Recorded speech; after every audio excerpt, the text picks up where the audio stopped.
Hi friends, இன்றைக்கி நம்ம என்ன டிப் பார்க்க போகிறோம்னா, புளி எப்படி நம்ம ஸ்டோர் பண்ணிக்கலாம், புழு பூச்சி இல்லாத எப்படி நம்ம வந்து கொஞ்ச நாளைக்கு நம்மளுக்கு வந்து 1 மந்த்து 2 மந்த் வரைக்கும் நம்ம எப்படி ஸ்டோர் பண்ணிக்கலாம். நான் வந்து பக்கெட் தான் எடுத்திருக்கேன். பக்கெட்டில் வந்து நம்ம டேரெக்டாக வந்து வைக்க வேண்டாம். நல்லா ட்ரையான புளியை நம்ம வந்து கவர் பண்ணி கீழே வந்து நான் வந்து ஸ்டார் பூவு, அப்புறமா வந்து பட்டை, அப்புறம் வந்து சுக்குலாம் போட்டிருக்கேன். நான் போட்டு அதுக்கு மேலே இந்த புளியை வந்து நம்ம வந்து எல்லாமே ஃபுல்லாக நிரப்பிக்கலாம். அதுக்கப்புறமா மேலே மூடுற இடத்துலையே அதை ஃபில் பண்ணிவிட்டு அதுக்கு மேலேயே நான் வந்து பட்டை போட்டிருக்கேன். அதுக்கப்புறமா பட்டை, பிரியாணி இலை, அதுக்கப்புறம் சுக்கு, ஸ்டார் பூ போட்டுக்கலாம். ஏன்னா இந்த வாசனை பொருளுக்காக எந்த புழுவோ பூச்சியோ இல்லை ஈரத்தன்மையோ எதுவுமே வராது.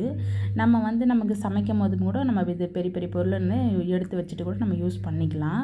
இந்த மாதிரி நம்ம வந்து இந்த சில்வர் பாக்ஸில் நம்ம இது பண்ணால் நம்ம ஓட்டை போட்டுவிடும். அதனால் நம்மளுக்கு வந்து பிளாஸ்டிக்கில் கவர் பண்ணிட்டோம்னா அந்த ஈரத்தன்மை போவே போகாது. ரொம்ப நல்லாயிருக்கும். உங்களுக்கு பிடிச்சிருந்தா ஷேர் பண்ணுங்கள், கமெண்ட் பண்ணுங்கள், சப்ஸ்கிரைப் பண்ணுங்கள், நம்ம சேனலுக்கு சப்போர்ட் பண்ணுங்கள். Thank you friends.